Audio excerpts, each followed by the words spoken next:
శ్రీమాత్రే నమః.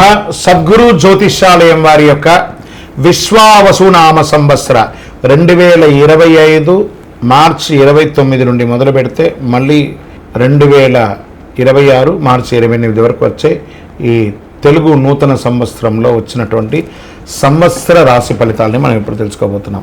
కన్యా రాశి ఉత్తరా ఫల్గుని నక్షత్రం 2, 3, 4 పాదములు, హస్తా నక్షత్రం 1, 2 పాదములు, చిత్తా నక్షత్రం 1, 2 పాదాలు జన్మించిన మీరు కన్యా రాశి వారిగా పరిగణించబడుతుంది.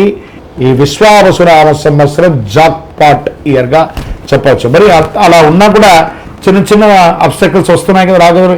మీరు ఏం చేయాలంటే మీ పరిసర ప్రాంతం ఈ నక్షత్ర ప్రకారంగా కూడా ఎలా ఉందో చూద్దాం. రాశి సంగత ఉత్తరా ఫల్గుని వారికి సంవత్సర ప్రారంభం నుండి ఆషాఢ బహుళం వరకు జన్మతారేందు కేతువు, హస్తా వారికి వైశాఖ బహుళం నుండి భాద్రపద బహుళం వరకు తిరిగి మాఘ బహుళం నుండి శనివేద కలదు.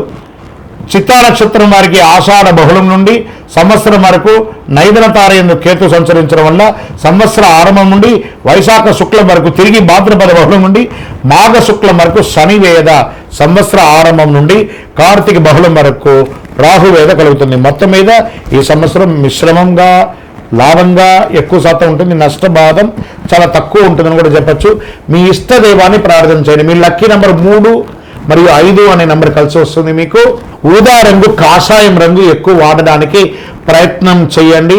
చక్కగా ఆంజనేయ స్వామి వారికి వెళ్ళి మంగళవారాల్లో శనివారాల్లో ఒక 19 ప్రదక్షిణాలు చేయండి, ఆకు పూజ చేయండి. చక్కగాను ఈ యొక్క సింధూరాన్ని స్వామివారికి అప్పించి చక్కగా వడమాల వెయ్యండి. ఒక 19 సార్లు తిరిగిన తర్వాత 19 వారాలు తిరిగిన తర్వాత ఏ రంగం వారికైనా అద్భుతమైనటువంటి సమయం చెప్పచ్చు. మీ యొక్క ఇష్టదైవం దగ్గర మీ వయస్సు ఎంత ఉందో అన్ని దీపాలను నెలకొకసారి మీ నక్షత్రం రోజు వెలిగించండి. ఇంకనూ సకల దోషాలు తొలగి ఆనందంగా ఉండడానికి అతి శక్తివంతమైనటువంటి ఈ కరుంగాలి మాలను ధరించండి. ఆయురారోగ్య ఐశ్వర్య భోగభాగ్యాలతో ఉంటారు.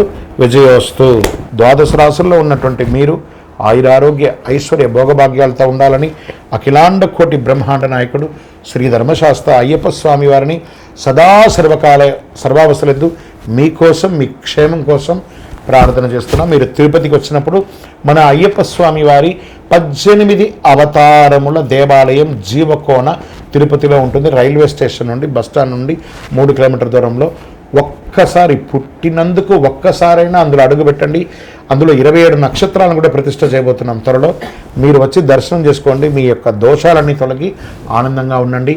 వందే మాతరం, వందే మాతరం, వందే మాతరం. శరణమయ్యప్ప.